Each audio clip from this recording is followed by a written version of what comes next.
We sometimes talk about how much of the censorship is coming from the culture, is kind of wokeism and cultural wokeism, which is something that we're all very familiar with, and how much of it is inorganic, how much of it is coming from government agencies, how much of it is being driven by the White House.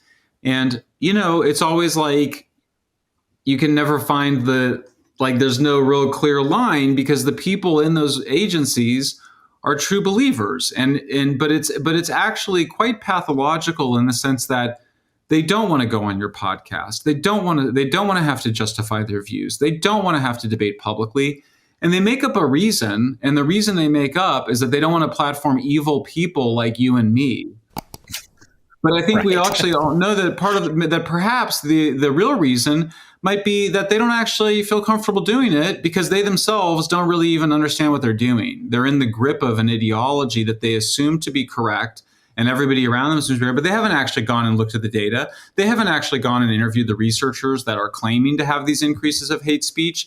They're not asking whether the statistics are any good or how the data got collected. They're not doing any of that. And so, for me, I think that's the really toxic thing that we need to blow apart, and blow it apart both in sort of moralizing in favor of free speech, but also you have to just go to each particular thing and go, this claim, maybe it's true. Maybe anti-Semitism is increasing and we just haven't seen the right evidence for it, but the evidence has not been established, and it needs to be established before anybody can make the claim.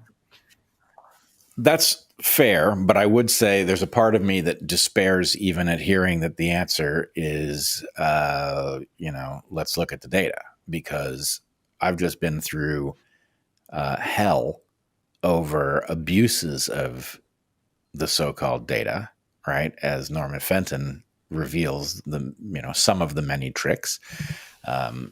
And so anyway, I guess my point is, to the extent that this is apparently an issue with political momentum behind it, one can expect the data not to be the data, right? And it would be lovely if we all, just as we ought to all agree that speech rights are paramount and that it is in all of our interest that we be able to discuss the issues of the day openly in order to figure out what we believe should take place, it is also in our interest that we not pollute the mechanisms of science so that we can study questions like what is happening with hate in general, what is happening with anti-Semitism. Yeah.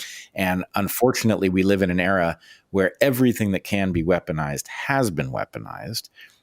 So again, this is like another version of the Renee DiResta point, right? You find yourself suddenly aware because of your political trajectory, your career trajectory, of the political dimension of Renee DiResta. But, weeks before, you were in a discussion nominally on the same side, trying to make sense. Effectively, at some level, the CIA seems to have reached into your sense-making discussion, right? So that's an interesting fact.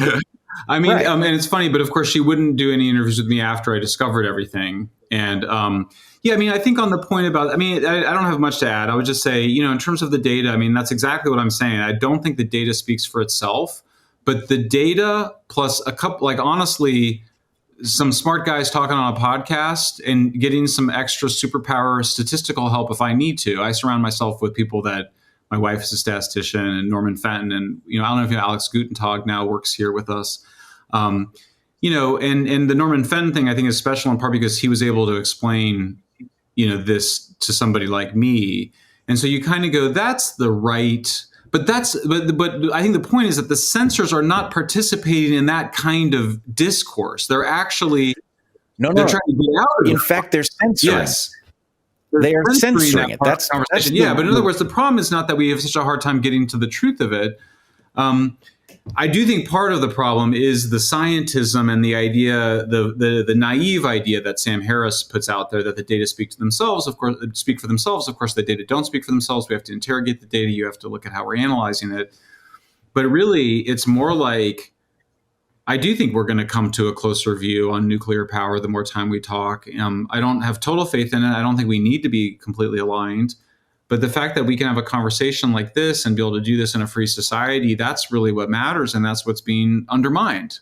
And the tragedy is it's being undermined by people that claim so much to care about that, like Barack Obama, just to kind of put it out there. I mean, it's disappointing for me as a Barack Obama voter to see Barack Obama mindlessly repeat that anti-Semitism is increasing without having just been like, for a moment, and I don't think it's past part of the possible, kind of going, I'm going to actually go, the White House asked me, I'm not saying this would happen, but I'm just saying, I speculated, the White House asked me to retweet this. I'm actually going to take a minute and see if I really think that's true. I might even call, because I'm Barack Obama, I can actually call any expert in the world at any time of day and ask them about their research. And if I call them, because he's a smart guy, he's not a dummy. Yeah. Obama certainly could have called somebody and been like, are you accounting for maybe people reporting this issue more rather than actually experiencing it more?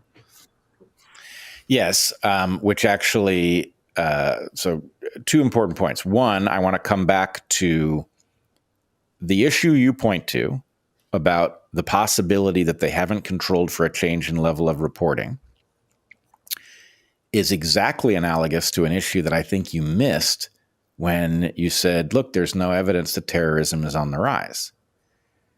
Terrorism is absolutely on the rise. You know why? Because they've redefined it. Yes. Right? They've redefined it. Exactly.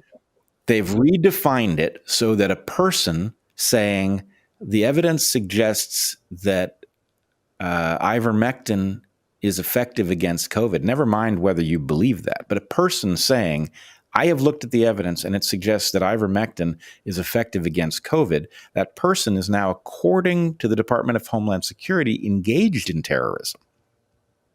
That's where they've set the bar.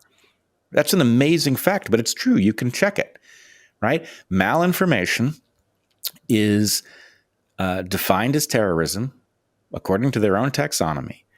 And the evidence does suggest, we can debate how effective it is, but the evidence does suggest that ivermectin is effective against COVID.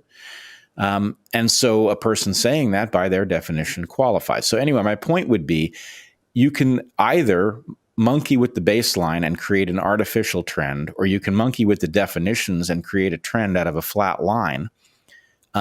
But we have to be aware of all of these things, because at some level, I think the punchline of this podcast is that the story of Michael Shellenberger is one of trying to make sense in a hall of mirrors, and you're doing well. I mean, you're finding a lot of the stuff, but goddamn, if it ain't a hall of mirrors, I mean, you're looking at it's everywhere, right? Yeah, it's crazy.